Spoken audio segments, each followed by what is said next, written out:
వాణిజ్య పంటగా తయారైపోయింది. ఇది చాలదన్నట్టు డ్రగ్స్ కూడా ఇంపోర్ట్ చేసుకునే పరిస్థితికి వచ్చారు. నిన్ననే విశాఖపట్నంలో పెద్ద ఎత్తున 25,000 కేజీలంటే మొత్తం రాష్ట్రంలో ఉండే యువతనంతా నాశనం చేసే డ్రగ్స్ ఇవన్నీ. అలాంటి డ్రగ్స్ తీసుకొచ్చారు. అందుకే తల్లి తండ్రిని అడుగుతున్నా, మీ పిల్లల భవిష్యత్తు మీ చేతుల్లో ఉండాలా? మత్తు మందుకు బానిసలైపోయి నాశనం చేస్తారని అడుగుతున్నా. 5 సంవత్సరాలు ముఖ్యమంత్రి ఒక్కసారైనా సమీక్ష చేశాడా తమ్ముళ్ళు అని మిమ్మల్ని అడుగుతున్నా. మీ మీద ప్రేమ ఉందా అని మిమ్మల్ని అడుగుతున్నా. అందుకే అడుగుతున్నా, తల్లి తండ్రి ఆలోచించాల్సింది నాకు పదవి కోసం కాదు, మీ పిల్లల భవిష్యత్తు కోసం, రాష్ట్ర భవిష్యత్తు కోసం వైఎస్ఆర్ కాంగ్రెస్ పార్టీ మొత్తం భూస్థాపితం చేసేట్టుగా మీరు ఆలోచించాల్సిన అవసరం ఉంది. ఒక వర్గం అని కాదు, ఒక వ్యక్తిని కాదు, అందరి జీవితాలను నాశనం చేశాడు. మీ అవకాశాలను నాశనం చేశాడు.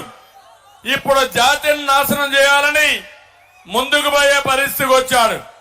నేను ఒకటే చెప్తున్నాను, మన జిల్లాలో ఒకప్పుడు ఇదంతా చిత్తూరు జిల్లానే. 1970 నేను ఎమ్మెల్యే అయ్యాను. అప్పటి నుంచి మదనపల్లికి కొన్ని 100 సార్లు వచ్చాను.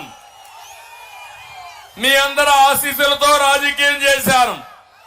ఇంత పనికి మాలిన ముఖ్యమంత్రి నా జీవితంలో ఎప్పుడూ చూడలేదు. నేను ముఖ్యమంత్రిగా పనిచేశాను, సుదీర్ఘకాలం పనిచేశాను. పక్కనే కిషోర్ కుమార్ రెడ్డి గారి యొక్క బ్రదర్ కూడా కిరణ్ కుమార్ రెడ్డి ఇక్కడ అభ్యర్థి కూడా ఒక ముఖ్యమంత్రిగా పనిచేశారు. నేను అడుగుతున్నా మిమ్మల్ని, ఇంత దారుణమైన పరిస్థితి ఎప్పుడైనా ఉందా అని మిమ్మల్ని అడుగుతున్నా. అందుకే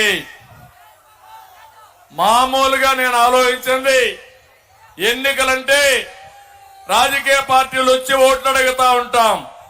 ఈసారి మాత్రం ప్రజలే ఎప్పుడెప్పుడు ఎన్నికలు వస్తాయా, మాకు ఎప్పుడెప్పుడు విముక్తి కలుగుతుందా, ఈ జలగలాంటి జగన్ పార్టీని చిత్తుగా ఓడించి ఎప్పుడెప్పుడు భూస్థాపితం చేస్తామని ఎదురు చూసి అవకాశం వచ్చింది. అందుకే నేను ఒకటే మిమ్మల్ని కోరుతున్నాను, ఇలాంటి సందర్భంలో మీలో ఒక చైతన్యం రావాలి.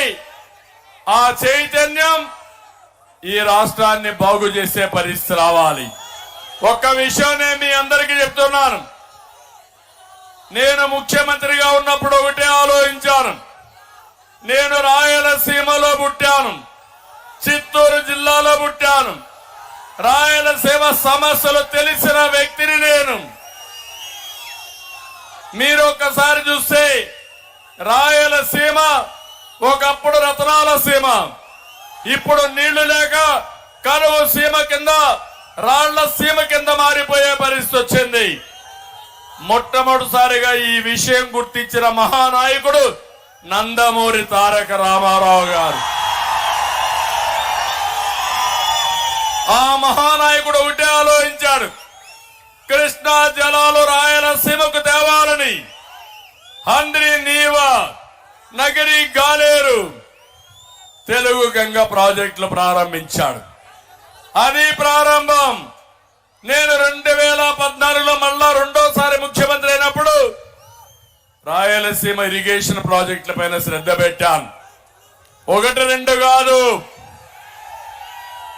68,000 కోట్ల రూపాయలు ఖర్చు పెట్టాను.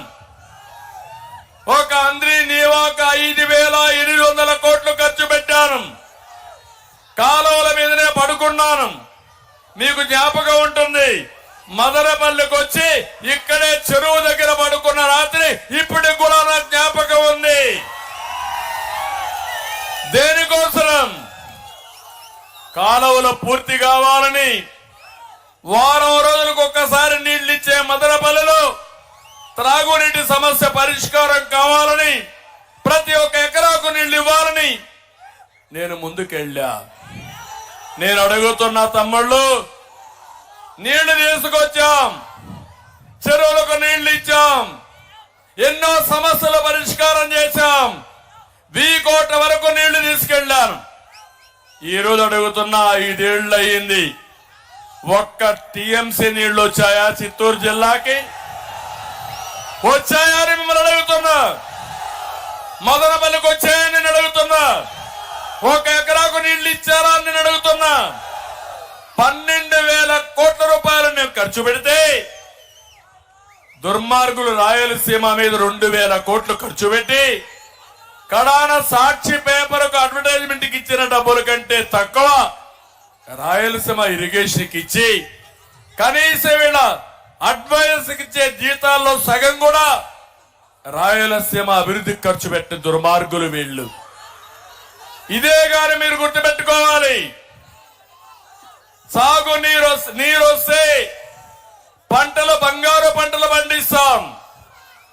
ఇంకో పక్క పెట్టుబడులు వస్తాయి, త్రాగునీరు సమస్య పరిష్కారం అవుతుంది, అభివృద్ధి అవుతుంది, సంపద సృష్టిస్తాం. అలాంటి దుర్మార్గమైన కార్యక్రమం చూసినప్పుడు వీళ్ళు 1 రూపాయి కూడా ఖర్చు పెట్టలేదు. మీరు ఒకసారి 5 ఏళ్లలో హంద్రి నీవా పైన అనంతపురంలో గొల్లపల్లి రిజర్వాయర్ పూర్తి చేసి కియా మోటార్ తీసుకొచ్చి 12 లక్షల కార్లు ఉత్పత్తి చేసి ప్రపంచం మొత్తం నడుస్తున్నాయంటే అది తెలుగుదేశం పార్టీ. యువతకు ఉద్యోగాలు ఇప్పించారు, కొన్ని వేల ఉద్యోగాలు వచ్చాయి, ఆదాయం పెరిగింది, ఆదాయంతో సంక్షేమ కార్యక్రమాలు చేయొచ్చు. ఈ రోజు ఏమైందని అడుగుతున్నా మిమ్మల్ని అందరినీ. రాయలసీమ ద్రోహి ఈ జగన్మోహన్ రెడ్డి అవునా కాదా? ఎన్టీ రామారావు గారు కృష్ణా జలాలు తీసుకొస్తే పోలవరం పూర్తి చేసి గోదావరి జలాలు రాయలసీమకు తీసుకురావాలనేది నా సంకల్పం.